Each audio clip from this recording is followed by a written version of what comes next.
آئینی باتیں، قانونی باتیں، یہ ساری ڈسکشن چلے گی، لیکن ہر جج یہ کہے گا کہ 90 ڈیز میں الیکشن ہونے ہیں اور یہ ہونے چاہیے. کہ آج 90 روز میں الیکشن نہیں ہوں، آج 9 مہینے میں ہوں، کل پھر 9 سال میں ہوں، یا 5 سال میں ہوں، یا 3 سال میں ہوں، جو آئے گا وہ بیٹھا رہے گا، وہ کہے گا میں الیکشن نہیں کراتا. پہلی بات تو یہ ہے کہ یہ بدترین قسم کی سیاسی انتخاب کا نشانہ ان کو بنایا جا رہا ہے. یہ پولیٹیکل وکٹمائزیشن کے کیسز ہیں، ان کیسز میں کوئی جان نہیں ہے. السلام علیکم، آپ دیکھ رہے ہیں IRK نیوز اور میں ہوں رابعہ شاہ. ملک کی سیاسی صورتحال کی محور اس وقت عدالت عظمیٰ بنی ہوئی ہے، کیونکہ پاکستانی سیاست کے کچھ اہم کیسز پر سماعت جاری ہے، جس میں انتخابات از خود نوٹس کیس بھی شامل ہے. اسی حوالے سے بات چیت کرنے کے لیے آج ہم نے اپنے پروگرام میں دعوت دی ہے اسلام آباد ہائی کورٹ بار ایسوسی ایشن کے صدر شعیب شاہین صاحب. آئیے ان سے گفتگو کا آغاز کرتے ہیں. سر، آج کی سماعت کے حوالے سے آپ سے بات چیت کریں گے.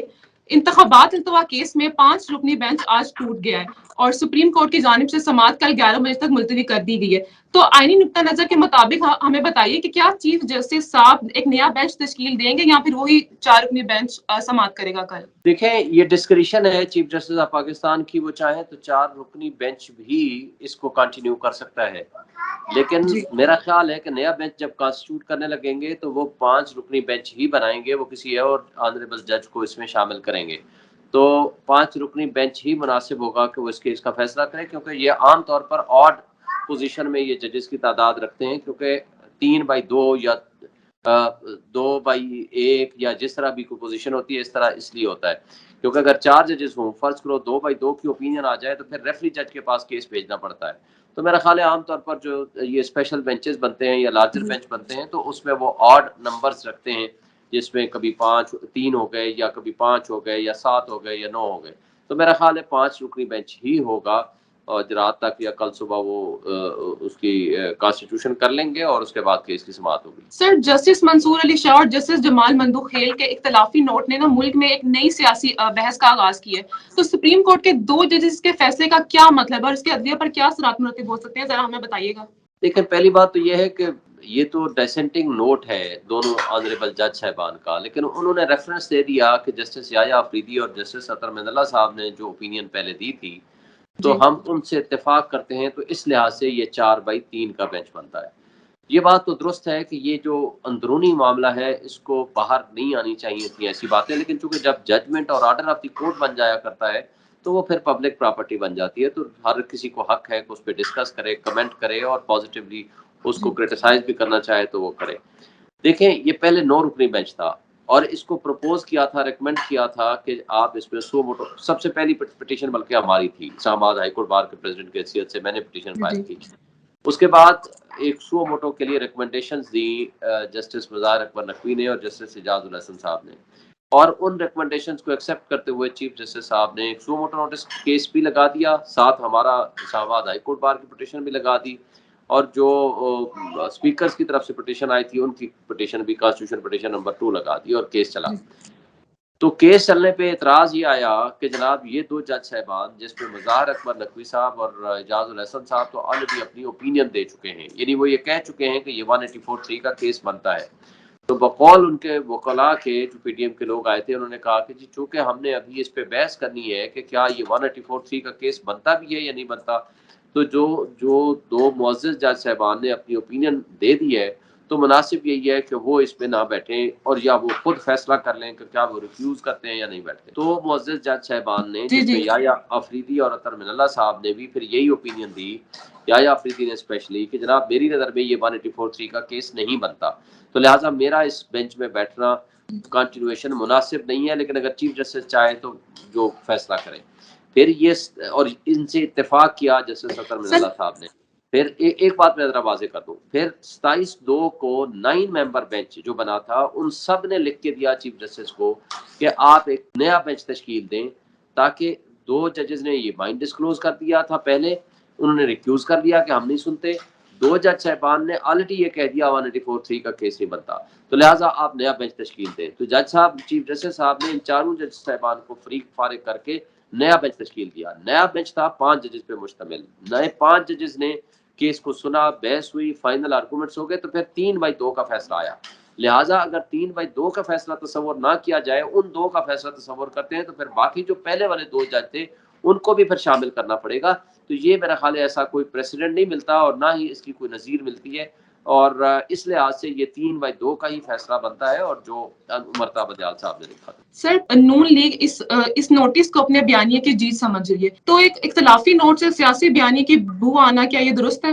دیکھیں میں سمجھتا ہوں کہ وہ تو سیاست کر رہے ہیں، وہ ایک بلیک میلنگ اور پریشرائزنگ ٹیکٹک کے طور پر اس کو لے رہے ہیں۔ دیکھیں فیصلے کو ایک 3/2 کا فیصلہ آ گیا، فیصلے کو آپ سائڈ پہ رکھیں۔ کیا آئین اس بات کا تقاضا نہیں کرتا کہ آپ 90 ڈیز میں الیکشن کرائیں؟ سمپل کوشچن ہے۔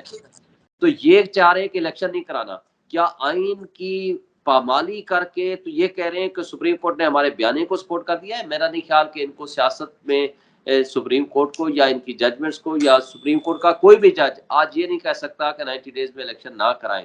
اس کی وجہ یہ ہے کہ یہ آئین کا تقاضا ہے، اور آئین سے جو روگردانی کرے گا تو اس کا مطلب ہے کہ جسٹس منیر کا جو نظریہ ضرورت ہے وہ پھر زندہ ہو گیا نا۔ تو وہ میں نہیں سمجھتا کہ کوئی بھی جج یہ کہے گا۔ ہاں آئینی باتیں، قانونی باتیں، یہ ساری ڈسکشن چلے گی، لیکن ہر جج یہ کہے گا کہ 90 ڈیز میں الیکشن ہونے ہیں اور یہ ہونے چاہیے۔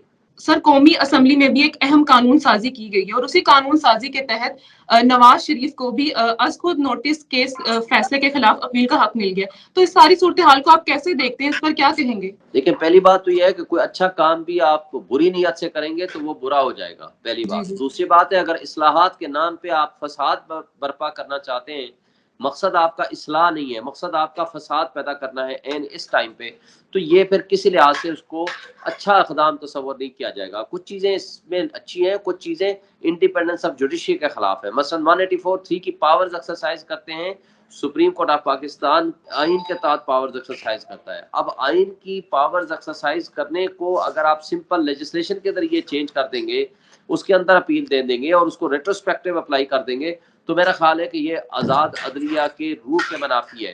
تو اگر آپ نے ترمیم کرنی ہے تو اس میں آپ کو آرٹیکل 184 میں ترمیم کرنی پڑے گی، جو کہ 2/3 میجارٹی چاہیے، جس میں تب آپ اپیل کا حق دیں۔ سر سپریم کورٹ کا جو 3 رکنی بینچ ہے، اس میں جو 3 ججز ہیں، جسٹس قاضی فائز عیسیٰ، جسٹس محمد امین اور جسٹس شاہد وحید، انہوں نے ایک میوچل ڈیسیژن سے کہا ہے کہ از خود نوٹس سے متعلق مقدمات کی سماعت ملتوی کر دی جائے۔ تو آپ ایسا ہوتا دیکھ رہے ہیں، کیا کہیں گے اس کے اوپر؟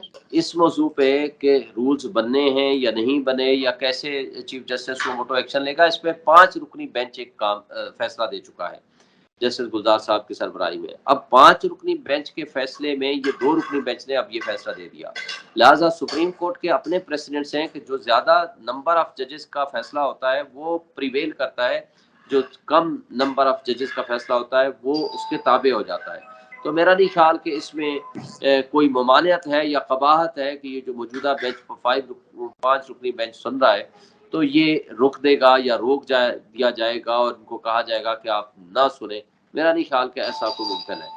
سر اگر واضح طور پر دیکھا جائے تو سپریم کورٹ میں اس وقت 2 گروپس نظر آ رہے ہیں، حکمران اتحاد اور پاکستان تحریک انصاف اپنے اپنے مخالف گروپس کو ٹارگٹ کرتی بھی نظر آ رہی ہے۔ تو ایسے میں اگر جو بھی فیصلہ آتا ہے تو وہ دوسری پارٹی کو ضرور نامنظور ہوگا، تو اس حوالے سے آپ کیا کہتے ہیں؟ دیکھیں میرا خیال ہے کہ سپریم کورٹ یا ہائی کورٹس تو آئین اور قانون کے تابع فیصلے کرتے ہیں۔ ہم نہیں سمجھتے کہ ان کی کوئی سچ کوئی پی ڈی ایم کی گروپنگ یا پی ٹی آئی کی گروپنگ ہے یا ایسی ہونی چاہیے۔ اگر ایسا کوئی تاثر ہے تو یہ غلط ہے۔ میں سمجھتا ہوں کہ آئین کی تشریح کرنے کا اختیار ہے سپریم کورٹ کو، آئین اور قانون کے تابع فیصلے کرنے چاہیے، آئین کی عمل درآمد کے مطابق فیصلے ہونے چاہیے۔ آج دیکھیں نا، آج ایشو کیا چل رہا ہے، یہ پچھلے 1 مہینے سے جو سارا یہ رولا اور جھگڑا اور ڈسپیوٹ چل رہا ہے وہ صرف ایک ہی ہے، وہ یہ ہے کہ کیا 90 دن میں الیکشن آپ نے کرانا ہے یا نہیں کرانا۔ اگر آپ نے 90 دن میں الیکشن نہیں کرانا تو پھر اس کا مطلب ہے ضیاء الحق اور مشرف کا جو مارشل لا تھا اور آج کا جو سویلین مارشل لا ہے، تو پھر اس میں کیا فرق رہ گیا ہے؟ ان کو پی ٹی ایم کی جماعتوں کو نظر آ رہا ہے کہ یہ الیکشن کا اگر حکم ہو گیا، جو کہ پہلے ہو چکا ہے، کہ اگر الیکشن لڑنا پڑ گیا تو یہ بری طرح ہاریں گے، اور پی ٹی ایم کے پاس کوئی بیانیہ نہیں ہے کہ جس کو وہ لے کے آگے چل سکیں۔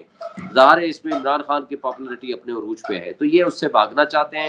وہ کبھی ججز پہ حملہ کرتے ہیں، کبھی جنرل فیض کا نام لیتے ہیں، کبھی ثاقب نثار کا نام لیتے ہیں، کبھی کس کا نام لیتے ہیں، کبھی وہ سپریم کورٹ کے ایک اختلافی نوٹ کو اٹھا کر کے وہ سمجھتے ہیں کہ ہمارے بیانیے کی کامیابی ہوگی ہے۔ تو میرا خیال ہے کہ یہ بدنیتی پہ مبنی ان کا ساری یہ مہم ہے۔ مقصد ان کا یہ ہے کہ کسی طریقے سے ہم الیکشن سے بھاگ جائیں۔ دیکھیں الیکشن مسئلہ نہیں ہے، مسئلہ یہ ہے کہ پاکستان میں جمہوریت چلنی ہے کہ نہیں چلنی۔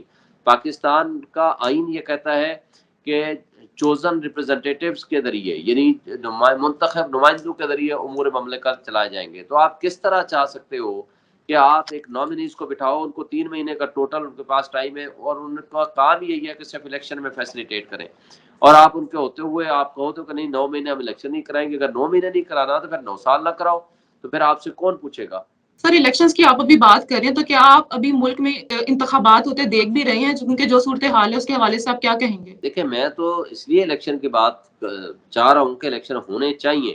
ہو رہے یا نہیں ہو رہے میں ابھی اس پہ تبصرہ تو ایسا سچ نہیں کر سکتا، لیکن میرا خیال جی ہے کسی کوئی ایکسکیوز لے نہیں سکتا، کوئی کہہ نہیں سکتا کہ الیکشن 90 ڈیز میں نہیں ہونے چاہیے، اور جو کہے گا وہ خود اپنے لیے گڑھا کھودے گا. آج اگر یہ ایک پریسیڈنٹ سیٹ ہو جاتا ہے تو پھر اس بات کی کیا گارنٹی ہے کہ آج 90 روز میں الیکشن نہیں ہوں، کل 9 مہینے میں، آج 9 مہینے میں ہوں، کل پھر 9 سال میں ہوں، یا 5 سال میں ہوں، یا 3 سال میں ہوں. جو آئے گا وہ بیٹھا رہے گا، وہ کہے گا میں الیکشن نہیں کراتا. تو اس بات کی تو پھر کیا گارنٹی ہوگی کہ جب آپ اس طرح کے ایکسکیوزز دے کے آپ آگے چلنا شروع ہو جائیں گے. صرف ایک ہی ایکسکیوز ہے کہ کیونکہ پی ٹی ایم جیت نہیں سکتی تو عمران خان جیت جائے گا اس لیے ہم الیکشن نہیں کراتے. یہ کل عمران خان آ کے بیٹھ جائے، وہ کہے کہ جی میں اب اگلے الیکشن کا مجھے پتا نہیں، میں بیٹھا ہوں تو بس میں بیٹھا ہوں، اگلا جب الیکشن ہوگا بعد میں دیکھیں گے، میں نہیں اسمبلی توڑتا، میں بیٹھا ہوں، میں بیٹھا رہوں گا. تو اس طریقے سے اور اس طرز عمل سے حکومتیں نہیں چلا کرتی. سر آخر میں یہ بتائیے گا کہ عمران خان پر 100 سے زائد کیسز ہو چکی ہیں، تو کیا آپ انہیں فیوچر میں گرفتار یا نااہل ہوتا دیکھ رہے ہیں؟ پہلی بات تو یہ ہے کہ یہ بدترین قسم کی سیاسی انتخاب کا نشانہ ان کو بنایا جا رہا ہے. یہ پولیٹیکل وکٹمائزیشن کے کیسز ہیں، ان کیسز میں کوئی جان نہیں ہے، بلکہ آج لاہور ہائی کورٹ نے وہ جو بغاوت اور غداری والے دفعات تھیں ان کو خود ہی اڑا دیا ان سے. اور یہ اس میں سے 40 سے زائد مقدمات تو یہ غداری اور بغاوت کے لگائے ہوئے ہیں، 144 کے لگائے ہوئے ہیں. 144 کو بھی سیٹیسفائڈ کرانا چاہیے. جب ایک طرف فنڈامنٹل رائٹس ہیں، بنیادی انسانی حقوق ہیں، جو یہ کہتے ہیں کہ آپ کا رائٹ ہے ٹو اسپیک، آپ کا رائٹ ہے ٹو ہیو این اسمبلی، آپ اجلاس کر سکتے ہو، سب کچھ کر سکتے ہو. تو میرا خیال ہے کہ یہ جو کولونیل زمانے کے یہ قوانین ہیں اور جس کو صرف سیاسی انتخاب کے لیے استعمال کیا جاتا ہے، ان کی کوئی لیگل ویلیو نہیں ہے. بہرحال عدالتوں میں ہے میٹر، اب یہ دیکھی جائے گی. میرا نہیں خیال کہ عمران خان کی جو اس وقت پوزیشن ہے، جو جس کو کہتے ہیں نا access of every thing is bad, اتنا زیادہ انہوں نے ان کو پولیٹیکل وکٹمائزیشن کا نشانہ بنا دیا ہے. تو ہر عدلیہ کو اور ہر جج کو یہ پتا ہے کہ یہ صرف سیاسی انتخاب کا کیس ہے، اس میں کوئی جان نہیں ہے. اور پاکستان کی تاریخ میں واحد لیڈر ہے جس کے خلاف 140 کوئی تلوار ایسی لٹک رہی ہے جس کو آپ نااہلی کہیں یا گرفتاری کہیں. اگر اس طرح ہوا تو ملک مزید تباہی کی طرف جائے گا، خرابی ہوگی، کوئی فائدہ نہیں ہوگا ملک کو. جی سر، بہت شکریہ. Thank you so much for giving us your time. اللہ حافظ.